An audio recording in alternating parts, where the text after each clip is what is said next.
Thank you so much for coming today for the Path of Ascension, Disciple of Humility. We are on our last fight. It is Craven Corinth. So you come over here to your soul mirror, come to Craven Corinth, come down to Humility. We are doing this with Mikanikos. So you come to Mikanikos. For equipment, you do have to take, let's see here, you do have to take the vial of Lich Frost, and I'll explain this completely in detail of how we're going to break this fight down after we do his abilities. So the way Craven Corinth works is he does a ton of melee damage. If he hits his enrage, nothing's going to save you. So the way he does his abilities is he has Fan of Desolation. He will teleport to the center of the stage. He does 3 separate casts. The first 2 are individual lines that have safe zones in between each line. You want to get into the safe zones. If you get hit by the red, it will knock you out of Brawn. You'll be able to survive it, of course, using your abilities, your plumage, and your drift if you choose to. But that would be the only way to survive it at that point, unless you make it to the safe zone. The second ability he has is Anima Orb. He'll teleport to the furthest pillar, so if you're fighting him here, he will teleport to here to start consuming an orb. When he consumes it, it gives him back HP. If he manages to consume, you have lost the fight. The third and fourth abilities he has is he does spots of the Fan of Desolation looking bleed effect on the ground. Stepping into that does a lot of damage. Bad thing in this fight, if you get dismounted from Brawn, and he's in that, getting back into Brawn by the time you start moving again, Brawn's already lost a ton of HP. And it makes it far harder, and you're probably going to get knocked back out. The fourth ability is he does a moving Anima Orb that has about a radius of about yay big. It's not super big, but it kind of moves around in a larger radius. And if you step in that, it does damage and, of course, slows you. So the way we're going to fight him is we are going to open with a Hyper Light Beam. We're going to use Overhead Smash and, of course, our melee. And as we use abilities, we get Combat Flow State. What we're going to do, it's known as the Turnip Punching Bag method, is we're going to go in after a wipe or a kill, and what we're going to do is we're going to summon the Turnip Punching Bag toy in the arena. We will then go back into the fight, and we're going to punch it because that will generate these little energy orbs everywhere and allow me to stack Combat Flow State. We will get that to the full 99. I honestly will probably punch even more than that. I want energy all over the stage to basically feed me my energy, so that way we can maximize our damage. Now, to give you some numbers here, because I was practicing and I did the times, he will do his first Fan of Desolation 10 seconds into the fight. So at 1 minute 10 seconds, he will go into Fan of Desolation. It lasts for 7 seconds. So at 1 minute and 3 seconds, his Fan of Desolation has ended. He will then proceed to follow you around, meleeing you and casting his stuff on the ground. At 49 seconds, so at 48 he will fully have teleported. At 49 seconds, 50 seconds, you want to hit him with your vial of Lich Frost. That will freeze him and he'll teleport and he won't be able to consume the orb. From there, you're probably going to have to cross the arena. So if you're here, you're going to have to cross over to him over here. So you're going to lose some time. It should leave you at about 39 seconds, ideally. And you will then have 24 seconds before his next Fan of Desolation. At 15 seconds left in the fight, he will do a second Fan of Desolation. Once again, that lasts for 7 seconds. And at 8 seconds, it is over. And then, of course, he will go back to meleeing you, and then he will, of course, enrage at 0. And even if you hop out of Mikanikos or Brawn and get back in with Mikanikos, it's not going to happen. His DPS is just so fast that it is going to crush you instantly.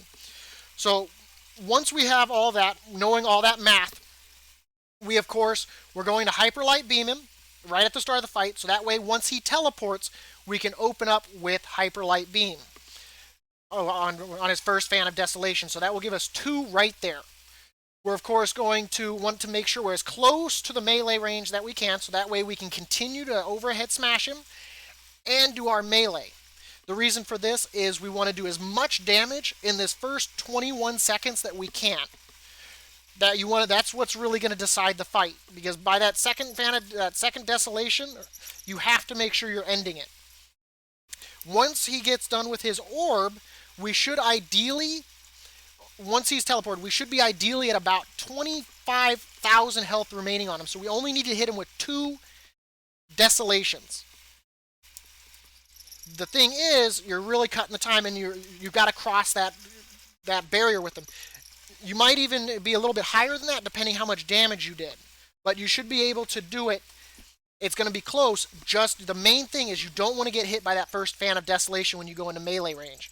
So what we're going to do to kind of make sure we're in that melee range right from the get-go is I'll pull him in kind of a wide circle so that way he doesn't put any poop there in the center.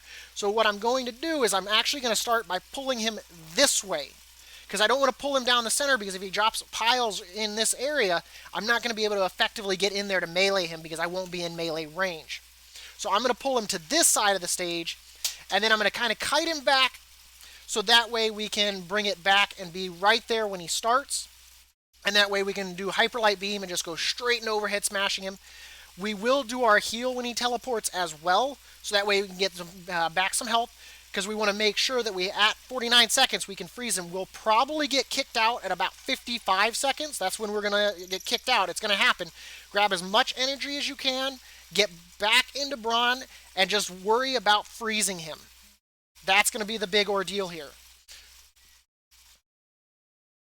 And of course, we will use all of the charms. So you want to make sure to equip all those. I'm not going to equip the Discord charm immediately, and we're not going to equip it here for this fight. This is just so we can do the punching bag. So we're just going to walk off the edge here.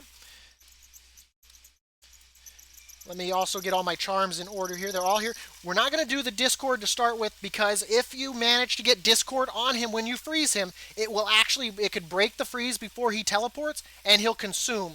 So I recommend as you're crossing the battlefield to him, that's when you want to equip that charm of Discord. Yes, it means you will only have it for about 48 seconds if it possibly procs, but that 1,000 damage that may possibly happen could decide the fight. So we're going to go ahead. I'm going to put the turnip out here, so that way I can get energy more around the stage itself. So let's go to our toy bag here. If it will load. There we go. Come over here to toy box. We go turnip, turnip, turnip. I should have looted the chest first, so that way I'll do that. But we are going to use all of the charms there, so get that ready to go. We'd like to try again. And then, of course, once you restart the fight here, do make sure that you re-pick up your Vial of Lich Frost here, so that way you don't forget. Vial of Lich, no, that's Vial of Serenity. Vial of Lich Frost. Equip, equip, equip, equip. And then, just like me, make sure you ring that bell so that way you can get notifications of when I put out content. And of course, make sure to leave a like, leave a comment, and follow or subscribe whether you're watching on YouTube or Twitch. So we're just going to go up and start meleeing the poop out of this turnip here. So as we punch the crap out of this turnip punching bag, and of course this is a cheese strategy, so this can be nerfed, or not nerfed, it can be patched where you can't summon this after winning a battle or losing a battle. And then of course any attack you do will give you the combat flow state. But while we're doing this, I'll describe you as I think Conman and a few others just joined in here. So what I did in the PTR was I timed everything that he does. So we have 1 minute and 20 seconds, right? At 1 minute and 10 seconds, he will teleport to the middle. So the way we're going to work that is, of course, I'm going to pull him in this direction because I don't want him running across the middle and leaving his little Fan of Desolation blood spot there, right there. It will make it difficult for me to get there and DPS him. So we will pull him out. We'll use our heal at about 1 minute 15 seconds. And then we'll start moving him back to the center. The reason for that is I want to be as close to the center as possible. And I just allowed myself to drop the buff because I wasn't paying attention.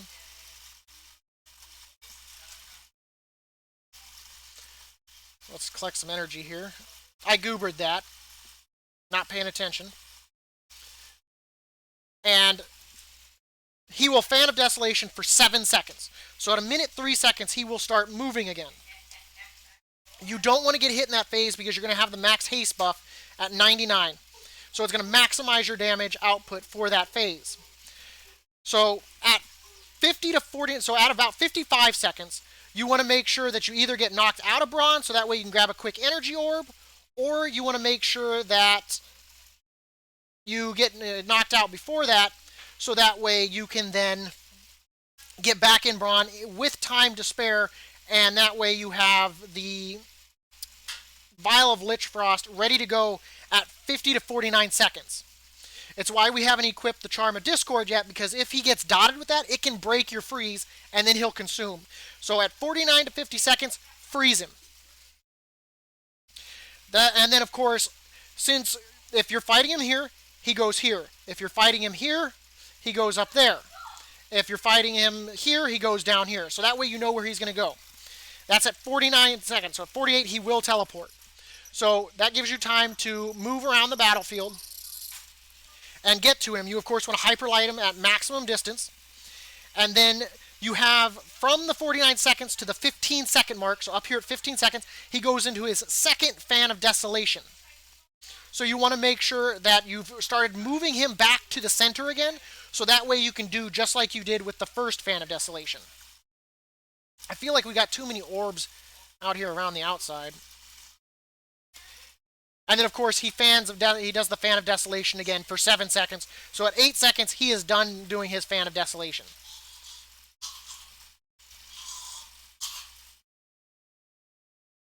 Let's get the 99 here because it's about to despawn. And then we'll clean up some of these loose orbs that we're not going to grab during the fight. Okay, we've got our 99. We're never going to be up here, so let's grab these just to get them out so it doesn't lag me. Okay. Those ones will leave just because of where they're positioned. I do like to start them over here because, once again, I don't want crap in the center. We're going to hyperlight him, and we're going to go straight into DPSing him. Straight into DPSing him.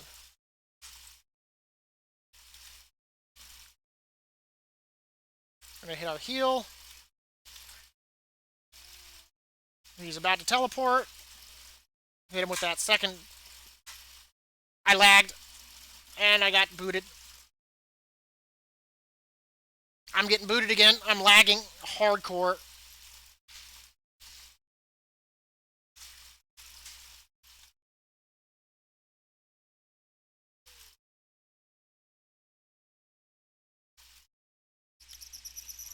He should be over here. He's frozen. That's good.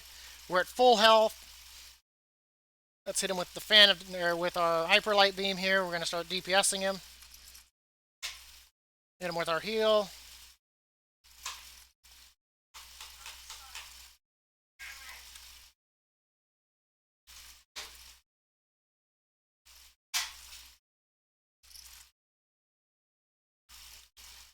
He should start moving towards the center here.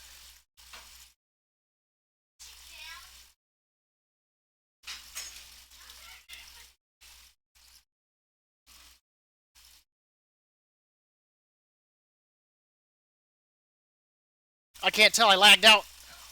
And that is Craven Corinth. We got the achievement, Disciple of Humility. Everybody celebrate! Woo! That was a bad lag spike there. And I think what's causing it is the amount of orbs I have kind of free floating. And I'm sorry if I ruined anybody's ears.